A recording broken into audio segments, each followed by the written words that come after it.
Now that we have loaded this file from our directory, let's see what we can do with it. So at the end of last video, I talked about importing and generating from text. Let's just look at an example of the file and how it looks like. So I have Boston CSV. So it's a set of file with bunch of values. So we have RM, age, rad tax, black, median value, and all that. And this is also a crime rate.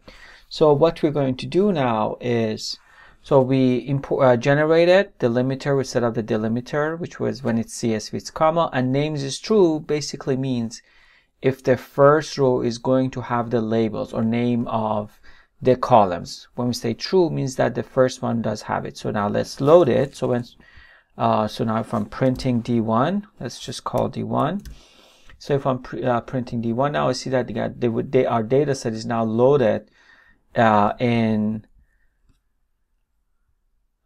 nicely in Numpy, but we also see that there are some NaN value. NaN basically stands for missing values or not available values in Numpy. And there are ways to deal with them, but we're going to leave them for now. So the first one is because there was no label. If I was calling this, let's say,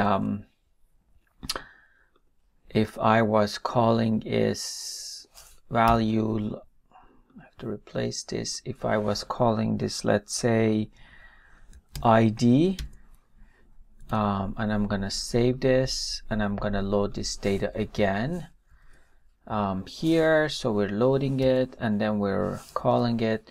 Now we see that all the values are now called properly. Now next thing, let's see what we can do once we have our data. I can call a certain column or certain set of values using the name that is assigned to that column. So let's say if I am doing DL age, I should be able to call all the values from age. Now, if let's say if I wanted to see what is the median or what's the average value for ages, I could also do that. I can just run another. Let me just copy that from above. So I can just call this.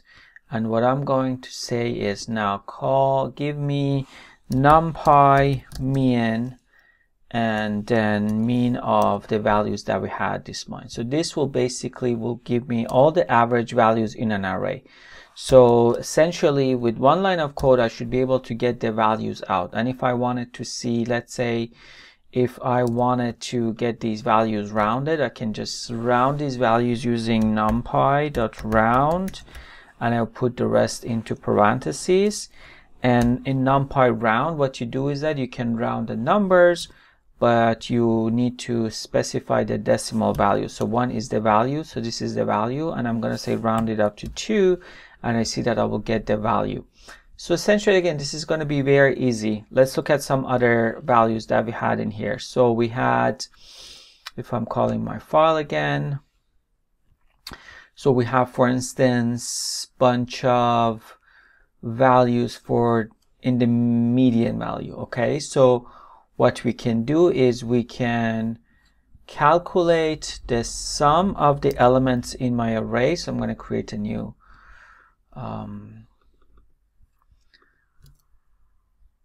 cell. So sum of the elements, I can say np dot sum, and I can just call this array. So I'm just going to say d1, and I want to see the values for the medium column, if that makes sense, if that's something that you're interested. Or we could have said we had, I think, a tax column. So this would be the sum of all those taxes assigned based on for each of the rows. I could have also, another thing we can do is that, let's say we called age. Let me just call the age one again. So let's say I want to now see these values, but I want these values sorted. So we can do using a sort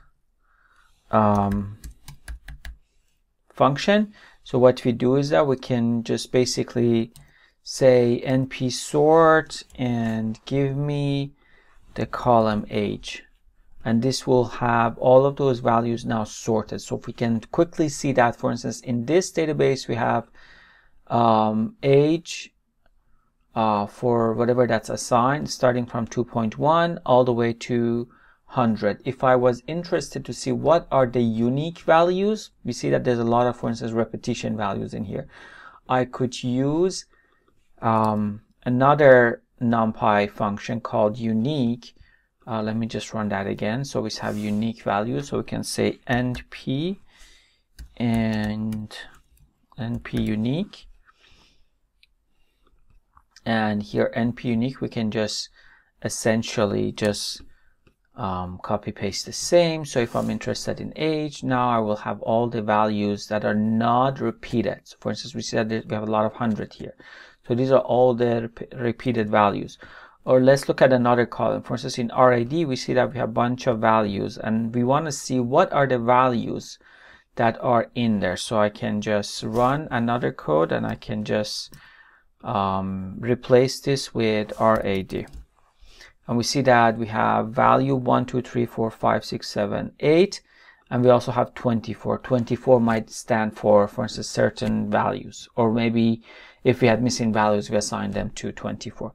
So basically together, this will help us, again, be able to analyze the data that exists in a data set very quickly. So for this one, this was rather limited. We only had 500 rows, but if we had 5 million rows, we should be able to get the same answers very quickly.